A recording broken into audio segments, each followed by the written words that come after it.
इधर यूपी के पाठ्यक्रम में सावरकर की जीवनी को शामिल करने पर मध्य प्रदेश में सियासत छिड़ गई है।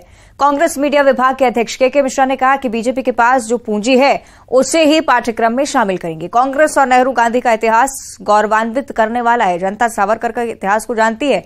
सावरकर को पाठ्यक्रम में शामिल करने के मुद्दे पर नरेंद्र सलूजा ने कहा कि वीर सावरकर के इतिहास की जानकारी कांग्रेस को नहीं है। वीर सावरकर का इतिहास नई पीढ़ी को बताना जरूरी है, इसलिए पाठ्यक्रम में इसे शामिल किया गया।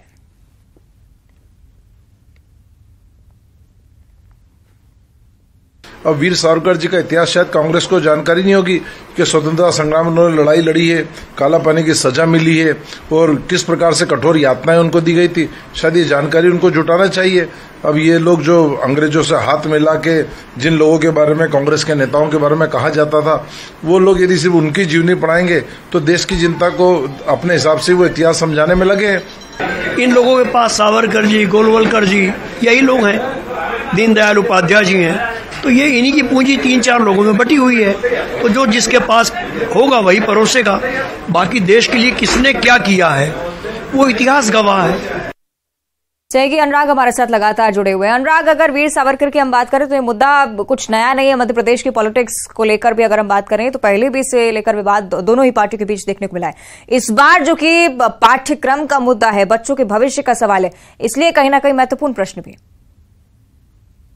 देखिए, यूपी के पाठ्यक्रम में वीर सावरकर की जीवनी पढ़ाए जाने का फैसला हुआ है और नए सत्र से इस जीवनी को छात्रों को पढ़ाया जाएगा और कोशिश इसी बात को लेकर है कि वीर सावरकर के इतिहास से जुड़े और उनको लेकर जिस तरीके के विवाद के हालात होते हैं उसका सच नई पीढ़ी को बताया जाए और इसी को लेकर यूपी सरकार ने एक बड़ा फैसला किया है। लेकिन मध्य प्रदेश में वीर सावरकर की जीवनी को लेकर सियासत छिड़ती हुई नजर आ रही है। कांग्रेस इस बात को लेकर सवाल उठा रही है कि वीर सावरकर का इतिहास किस तरीके का रहा है, ये जनता को पता है, कुछ बताने के लिए बीजेपी के पास नहीं है। और यही वजह है कि नेहरू गांधी का जो इतिहास गौरवान्वित करता है उसके जवाब में वीर सावरकर का पाठ पढ़ाकर इतिहास के साथ छेड़खानी करने की कोशिश की जा रही है। लेकिन बीजेपी भी इस मामले को लेकर कांग्रेस पर हमलावर है और उसका कहना है कि वीर सावरकर का इतिहास जो है कांग्रेस को पता नहीं है और जरूरी है कि वीर सावरकर का इतिहास नई पीढ़ी तक पहुंचे और इसी वजह से ये पाठ्यक्रम में शामिल किया गया और इसका स्वागत